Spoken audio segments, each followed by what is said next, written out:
Di video kali ini, gue bakalan bahas tentang cara memilih program manajemen trainee yang benar.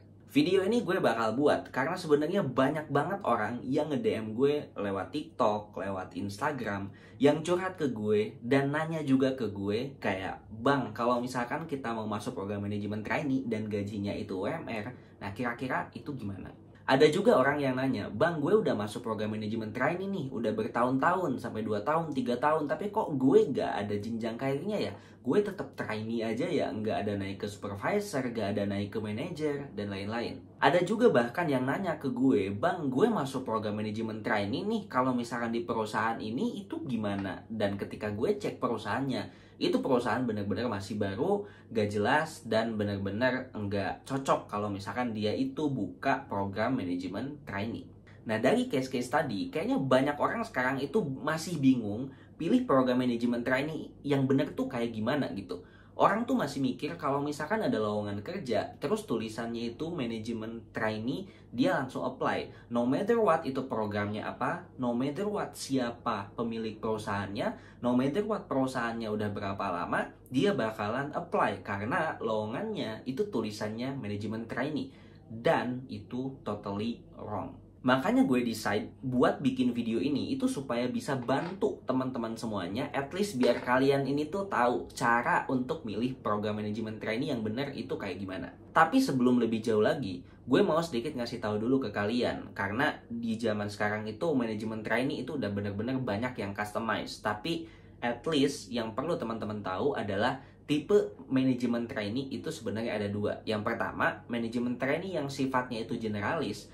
Terus yang kedua, manajemen trainee yang sifatnya itu spesialis. Gue jelasin satu-satu secara singkat. Nah, kalau misalkan manajemen trainee generalis, itu mostly teman-teman bakalan ditempatin di berbagai divisi. Mungkin ini program MT yang teman-teman tahu dan emang udah lumrah dimanapun itu.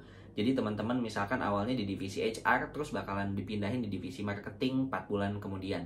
4 bulan kemudiannya lagi dipindahin di divisi finance. 4 bulan kemudiannya lagi dipindahin di divisi corporate dan seterusnya. Jadi teman-teman di dalam satu waktu, let's say MT di dalam 1 tahun mungkin bakalan ngerasain beberapa role. Tapi kalau MT spesialis seperti namanya, itu ya spesialis, teman-teman bakalan spesialis doang ditempatin di divisi tertentu. Let's say misalkan teman-teman MT spesialis di marketing, ya udah teman-teman bakalan di divisi marketing itu sampai kapanpun. Begitupun ketika misalkan teman-teman itu di divisi HR, nah teman-teman ya udah bakalan di divisi HR itu sampai kapanpun itu. Tapi selalu ada pertanyaan, kalau misalkan MT spesialis itu ada jenjang karirnya gak bang gitu? Tetap ada guys. Yang membedakannya hanyalah penempatan divisinya doang. Kalau spesialis ya cuma satu, tapi kalau misalkan generalis kita bisa kemana-mana. Tapi kalau jabatannya itu pasti selalu ada. Oke, sekarang kita bakal breakdown kira-kira cara untuk menentukan program manajemen trainee yang benar itu kayak gimana. Yang pertama, perlu kalian cek perusahaannya itu berdiri udah berapa lama. Ini yang paling penting banget. Ini perlu teman-teman tahu. Perusahaannya ini tuh udah berdiri berapa lama. Karena dengan teman-teman tahu perusahaannya ini udah berdiri berapa lama, teman-teman bakal bisa lihat se-well known apa perusahaan ini. Terus misalkan valuasi perusahaannya itu sebesar apa. Terus investornya siapa aja, orang di baliknya siapa aja. Nah, teman-teman pasti bener-bener tahu gitu siapa sebenarnya pemilik perusahaan ini, dan juga ya riset sedalam mungkin tentang perusahaannya. Nah, ketika teman-teman mau masuk Unilever, teman-teman pasti udah tahu banget gitu Unilever emang udah perusahaannya gede banget, dan teman-teman juga udah pasti bisa make sure emang setiap hari juga kita pakai produknya, emang udah se-well known itu gitu Unilever ini. Makanya teman-teman pasti trusted kalau misalkan Unilever ini itu buka program manajemen trainee. Ini beda lagi kalau misalkan aku contohnya yang punya perusahaan, let's say baru buka perusahaannya, startup baru 6 bulan. Nah, di 6 bulan itu langsung gue itu benar-benar buka program manajemen trainee. Pertanyaannya, teman-teman bakalan daftar atau enggak? Coba skip dulu video ini beberapa menit, hentiin dulu, pause dulu. Teman-teman komen langsung di bawah, kira-kira teman-teman bakalan daftar atau enggak. Kalau aku sendiri personally, aku gak bakalan daftar. Karena aku udah lihat bahwa emang perusahaannya ini masih baru. Dan selalu menjadi pertanyaan, kenapa perusahaannya ini masih baru dan dia butuh anak manajemen trainee? Buat apa gitu loh? Mau scale up seberapa banyak gitu? Gak bisa gitu. Ini perusahaannya masih baru, ngapain butuh manajemen trainee? Kalau misalkan perusahaannya itu butuh orang marketing, ya hire marketing. Kalau misalkan perusahaannya ini butuh HR, ya hire HR. Kalau misalkan perusahaannya ini butuh finance, ya hire finance, bukan hire manajemen trainee. Beda kalau misalkan perusahaan yang udah gede. Let's say kita ke banking deh sekarang gitu. Bank misalkan itu kan banyak cabangnya. Ada yang cabang Jakarta Timur, di Jakarta Timur pun banyak banget cabangnya gitu. Hampir misalkan mungkin per kecamatan dia ada sendiri gitu untuk banknya. Nah, itu kan yang ngelola bank itu siapa nantinya gitu.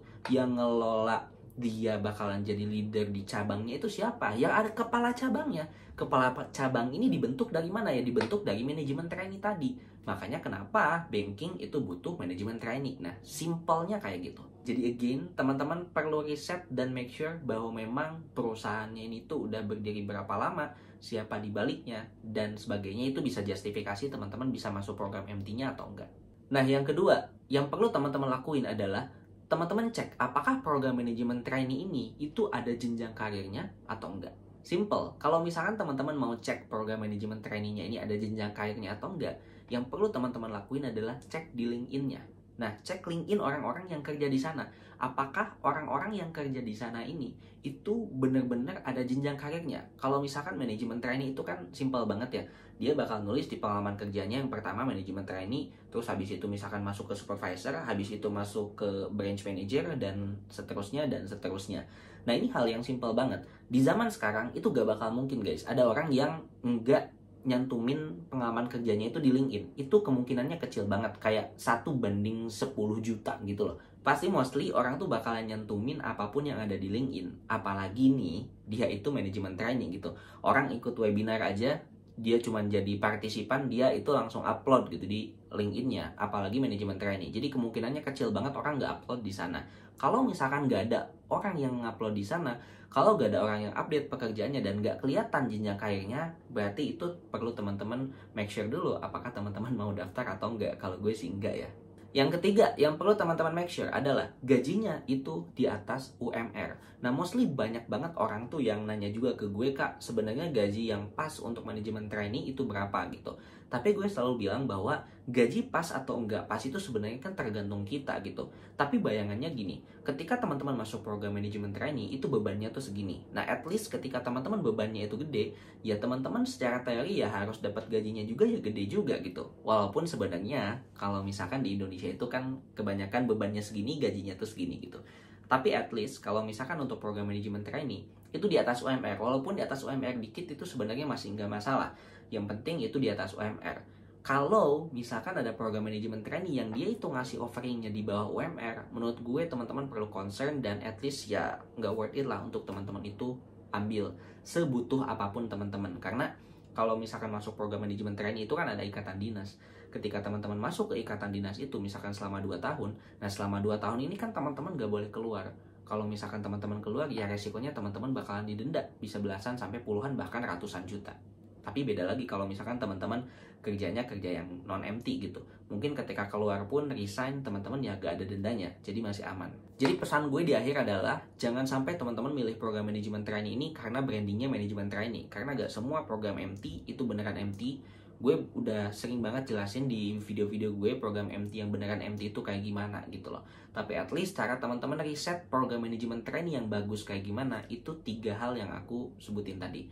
Jadi ketika teman-teman udah bisa nih riset program manajemen trainee yang bagus gimana, ya udah teman-teman gak usah lagi keiming-imingin lowongan-lowongan manajemen trainee yang tulisannya manajemen trainee padahal bukan manajemen trainee. Sekali lagi, be aware, be wise untuk teman-teman semuanya yang lagi milih program manajemen trainee.